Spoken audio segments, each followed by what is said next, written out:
ఇది చాలా మందికి తెలియని ఒక బ్రహ్మ పదార్థం. మిగతా పాలిటిక్స్ ఇంకేదో, ఇంకేదో చాలా మందికి తెలుసు. ప్రధానమంత్రి స్థాయిలో రిపీటెడ్‌గా పొదుపు గురించి ప్రస్తావన ఎందుకు చేస్తున్నారు? సామాన్యులకు ఆందోళన చెందాల్సిన అవసరం ఉందా? అసలు ఏం జరగబోతుంది ఇండియాలో హ్మ్. ఫైనాన్షియల్‌గా? సో, ఒక గత వారం, 10 రోజుల నుంచి చూస్తే, మన భారతదేశ ప్రధాని శ్రీ నరేంద్ర మోడీ గారు గావచ్చు, లేకపోతే వివిధ రాష్ట్రాల ముఖ్యమంత్రులు, మన ఆంధ్రప్రదేశ్ ముఖ్యమంత్రి శ్రీ నారా చంద్రబాబు నాయుడు గారు గావచ్చు, లేకపోతే వివిధ రాష్ట్రాల ముఖ్యమంత్రులు కూడా ఒక పొదుపు మంత్రం అనే పరిధిలోకొచ్చారు. ఏంటి ఆ పొదుపు మంత్రం? పెట్రోలు, డీజిలు, దాని రిలేటెడ్ ప్రొడక్ట్స్ సంబంధించిన ఏదైనా సరే చాలా పొదుపుగా వాడండి. హ్మ్. అంటే పెట్రోల్, డీజిల్ ఎక్కడ వెహికల్స్‌లో వాడతారు. వెహికల్స్ ఎక్కువ వాడొద్దు. లేకపోతే ఇంకోటి అట్లా.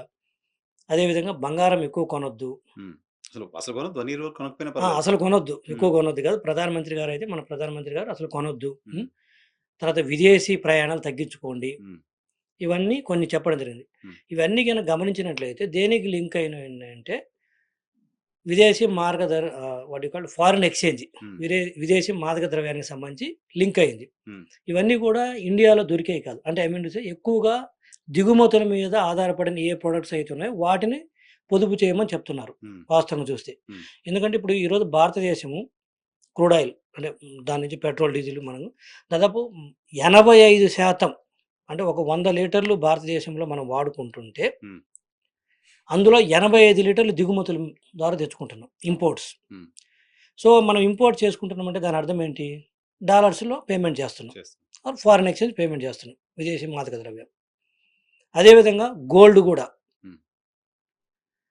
తర్వాత మిగతా పెట్రో కెమికల్స్ గాని ఇవన్నీ గూడా. దాదాపు మనము ఇవన్నీ తర్వాత విదేశీ ప్రయాణాలు. అంటే హ్మ్. విదేశీ ప్రయాణాలంటే ఒక వ్యక్తి వేరే దేశానికెళ్తే మన దగ్గరున్న రూపాయలు తీసుకెళ్తే అక్కడ ఎవరు రానివ్వరు. అంటే హ్మ్. రానివ్వరంటే తీసుకెళ్ళలేరు, ఖర్చు పెట్టలేరక్కడ. వాలిడ్ కాదు కదా! అలాగా. వాలిడ్ కాదు కాబట్టి రానిస్తారు.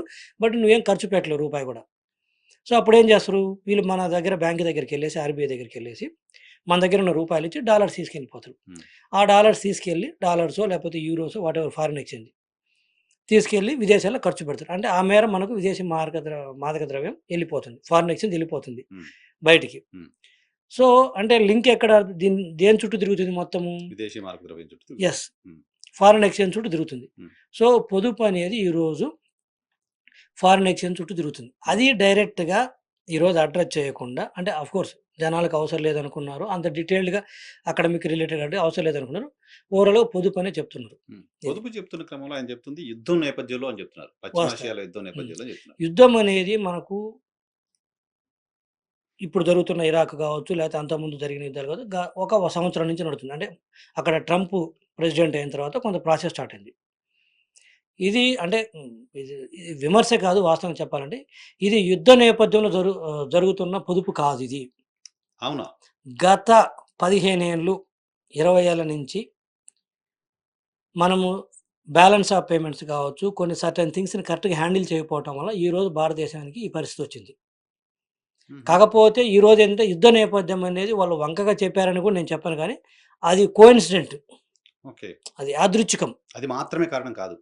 అది అసలు కారణం కాదనేది నా ఉద్దేశ్యం. అసలు కారణం కాదది. అసలు అది మాత్రం అది కారణం కాదు. అది ఉన్నా గూడా ఒక నెల, 2 నెలల కారణం తప్పితే హ్మ్. దాంతోటనేది కాదు. అది ఒక యాదృచ్చికం అంటున్నా. It's a coincident. హుహు. అందుకని నెల, 2 నెలలు, 3 నెలలు లేదా 4 నెలలు ఉండే దాన్ని మనం కారణం కింద చూపించలేం.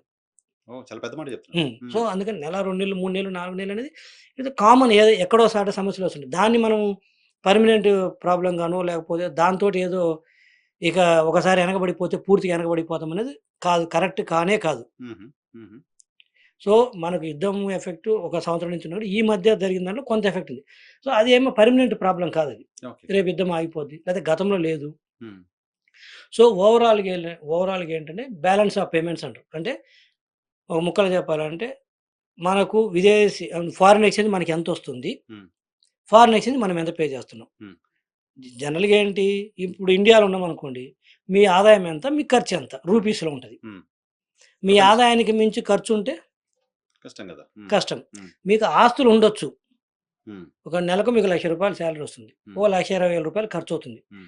నెలకి 20,000 డెఫిసిట్ పడుతుంది. హ్మ్. ఆ 20,000 డెఫిసిట్ కోసం మీకు ఒక రూ. 1,00,00,000 2,00,00,000 ఆస్తి ఉంటది మీకు. హ్మ్. దాన్ని అమ్మలేరు కదా మీరు. అంతే గదా! హ్మ్. అమ్మలేరు. అమ్మరు స్థిరాస్తి. కూడా. హ్మ్. కానీ రూ. 20,000 డెఫిసిట్ పడుతుంటే ఏం చేస్తారు మీరు? ఖర్చులు తగ్గించుకోవాలి. ఖర్చులు తగ్గించుకోవాలి. హ్మ్. అదే విధంగా ఇక్కడ విదేశీ మాదక సారీ మారక తెలుగులో ద్రవ్యాలు. ఇంగ్లీష్‌లో ఫారిన్ ఎక్స్‌చేంజ్. హ్మ్. సో, అదే ప్రాబ్లమ్ వస్తుంది మనకిక్కడ. హుహు. హుహు. ఇక్కడ మనకి ఇండియాలో ఏదో ఆస్తులు లేవనో ఇంకోటి ఇంకోటని కాదు. హ్మ్. ఇది నెవర్ ఎండ్ ప్రాసెస్. హ్మ్. ఇది ఇప్పుడుతో ఎండ్ అయ్యేది కాదు. భవిష్యత్తులో కూడా ఉంటది. ఎందుకు ఇప్పుడు మాత్రమే ఇది కనిపిస్తోంది సార్? ఇప్పుడు మాత్రమే కాదు. చెప్పా కదా! ఒక 15, 20 సంవత్సరాల నుంచి సరిగ్గా హ్యాండిల్ చేయకపోవటం వలన ఈరోజు అది తీవ్రమైన సమస్య. అది చాప కింద నీరు లెక్క వస్తా వచ్చింది. ఎవరు ప్రాపర్‌గా అడ్రెస్ చేయలేదు. హ్మ్. కారణాలు వేరు వేరుగున్నాయి. రీజన్ ఏందంటే బయటికి చెప్తే ఎన్నికల్లో ఓడిపోతామని, హుహు. లేపోతే చేస్తున్నాం అనుకోని దాన్ని అడ్రెస్ చేస్తూ సరిగ్గా ప్రాపర్‌గా అడ్రెస్ చేయకుండా చేస్తున్నాం అనుకోని దాన్ని వదిలేయటము. హ్మ్. ఫోకస్‌డ్‌గా లేకపోవటం అంటాను. హుహు. ఉదాహరణకి ఇంపోర్ట్స్ ఈరోజు దాదాపు మనం చెప్పా కదా! ఒక 80% పెట్రోల్, డీజిల్ కావచ్చు, గోల్డ్ కావచ్చు, ఈరోజు మిగతా పెట్రో కెమికల్స్ కావచ్చు, లేకపోతే చాలా ఐటెమ్స్ కూడా దాదాపు మనం వాడే నిత్యావసర మిషనరీస్ కావచ్చు, హ్మ్. వాటెవర్ ఇట్ మే బి చిన్న చిన్న పిల్లలు టాయ్స్‌తో సహా. టాయ్స్ ఆడుకునే దగ్గర నుంచి పెద్ద పెద్ద మిషనరీ వరకు కూడా ఈరోజు భారతదేశము 75 ఏళ్ల తర్వాత కూడా ఇంకా విదేశాల మీద ఆధారపడటం చాలా హ్మ్. భయంకరం. అండ్ ఇట్స్ ఎ క్రైమ్ అంటాను. హ్మ్. ఎందుకంటే ఈరోజు ఎలక్ట్రానిక్స్ మనం ఏదైతే ఫోన్‌లు కావచ్చు, మిగతా ఎలక్ట్రానిక్స్ కావచ్చు, దాదాపు మనము పే క్రూడ్ ఆయిల్ తర్వాత హైయెస్ట్ ఇంపోర్ట్ చేసుకునేది ఎలక్ట్రానిక్స్‌ని. ఓహ్! హుహు. సరే క్రూడ్ ఆయిల్ కంటే కొంత ఎగ్జంప్షన్ ఉంది. హ్మ్. మన దగ్గర దొరకదు కాబట్టి. దొరకదు. యాక్చువల్‌గా ఉంది. మనోళ్ళు దాన్ని ఆర్&డి చేస్తే okay. It will gestation period దానికి ఎక్కువ కాబట్టి హ్మ్. కొంత టైం పడతాడానికి అవకాశం ఉంది. హ్మ్. బట్ ఎలక్ట్రానిక్స్‌కి ఏంటి? హ్మ్. ఈరోజు ఐఫోన్ ఉంది. ఇండియాలో మనం చూస్తున్నాం. ఎన్ని రోజుల నుంచి చూస్తున్నాం దీన్ని? అవును. ఒక 20 బిగ్గెస్ట్ సంవత్సరాలు, మార్కెట్ ఇన్ ద వరల్డ్. 20 సంవత్సరాల నుంచి చూస్తున్నాం కదా! హ్మ్. 20 సంవత్సరాల నుంచి మనోళ్ళు దాన్ని ఇంజినీరింగ్ చేసి హ్మ్. ఆల్టర్‌నేటివ్స్ అంతకంటే బెస్ట్ ప్రొడక్ట్‌ని తయారు చేయలేరా? కరెక్ట్ చేసుండొచ్చు. హ్మ్. ఎక్కడ ఎవరు ఫెయిల్యూర్ అందాం దీన్ని? డెఫినిట్‌గా ప్రభుత్వాల ఫెయిల్యూరే కదా! ప్రభుత్వాలు కూర్చోబెట్టి వాళ్ళకి ఇన్సెంటివ్స్ ఇచ్చి ఇంజినీరింగ్ చేయమని ఒక ఐఐటీ వాళ్ళని తీసుకెళ్ళి ఒక రీసెర్చ్ చేపిచ్చి హ్మ్. ఆ వేలో గిన ప్రోగ్రెసివ్ థాట్స్ తోటి భవిష్యత్తును దృష్టిలో పెట్టుకుంటే ఈరోజు 20 సంవత్సరాల నుంచి మనం ఐఫోన్ వాడుతున్నాం. కొన్ని లక్షల కోట్లు ఖర్చు పెట్టుంటారు. కదా! హ్మ్. తయారు చేయలేకపోతున్నాం. హ్మ్. సామ్‌సంగ్ టీవీలు హ్మ్. ఏ ఇంట్లో చూసినా కూడా ఎల్‌జీ, సామ్‌సంగ్ హ్మ్. ఎక్కడి నుంచి వస్తున్నాయి? ఓకే. కొరియా, జపాన్ ఇక్కడి నుంచి వస్తున్నాయి. హ్మ్. ఎన్ని సంవత్సరాల నుంచి వాడుతున్నాం వాడైతే? ఓ 35 ఏళ్ళు. అంతే కదా! ఎలక్ట్రానిక్స్ అన్నీ మనం దిగుమతి చేసుకుంటున్నాం. దిగుమతి చేసుకుంటున్నాం. 35 ఏళ్ళు అంటే రెగ్యులర్‌గా వాడి 35 ఏళ్ళు, 40 ఏళ్ళు, హ్మ్. 20 ఏళ్ళు, 25 ఏళ్ళు నీకు ఎంత సమయం కావాలి? పోనీ నేను కాపీ కొడితే వాళ్ళేమన్నా యుద్ధాలు చేస్తారా మన మీద? చైనా అన్ని కాపీయే కదా చేస్తోంది. బయట వాడు చెప్తాను చేస్తున్నాడు. It's not copy. Knowledge transfer ఇదంతా కూడా. ట్రాన్స్‌ఫర్ అంతే. మనల్ని చూసి వాళ్ళు నేర్చుకుంటారు. వాళ్ళని చూసి మనం నేర్చుకుంటాం. ఇక్కడ లేనిదేంటి మోటివ్. హుహు. గవర్నమెంట్, ప్రభుత్వాల సపోర్ట్. హ్మ్.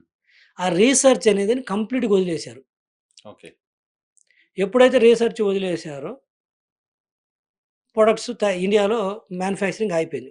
అంటే మనం చూసిన ప్రొడక్ట్ కొత్తయి కనిపెట్టడం పక్కన పెట్టి అది ఎప్పుడో వదిలేశారు. హ్మ్.